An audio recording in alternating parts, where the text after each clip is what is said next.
తూర్పు ఏజెన్సీలు ఆగని గోమాతల అక్రమ రవాణాపై వెటర్నరీ అసిస్టెంట్ డైరెక్టర్ వెంకటేశ్వరరావు స్పందించారు. అల్లూరు జిల్లా చింతూరు ఏజెన్సీలో గోవుల అక్రమ రవాణాపై పోలీసులకు ఫిర్యాదు చేస్తున్నట్లు వెటర్నరీ అసిస్టెంట్ డైరెక్టర్ వెంకటేశ్వరరావు తెలిపారు. చింతూరు ప్రధాన కేంద్రంగా గోవుల అక్రమ రవాణా దందా సాగుతుందన్నారు. ఒడిషా నుండి సీలేరు నది దాటించి తులసిపాకు వద్ద అడవిలో వాహనాలలో గోవులను ఎక్కించి తరలిస్తున్నారని ఆయన అన్నారు.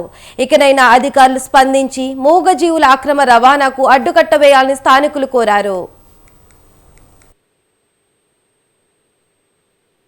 బోర్డర్ నుంచి తర్వాత సీలింగ్ మీదుగా చింతూరు మీదుగా అదర్ డిస్ట్రిక్ట్స్ కి వెళ్తున్నాయి. ఇది అక్రమ రవాణా.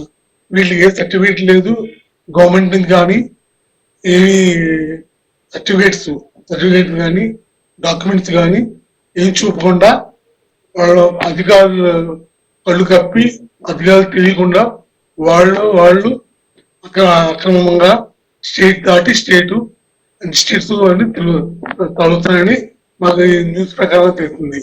న్యూస్ పేపర్ వల్ల దానివల్ల చర్య చేపట్టడం ఏంటంటే మేము పశుసంవర్ధక శాఖ డిపార్ట్మెంట్ నుంచి పోలీస్ డిపార్ట్మెంట్ కి మేము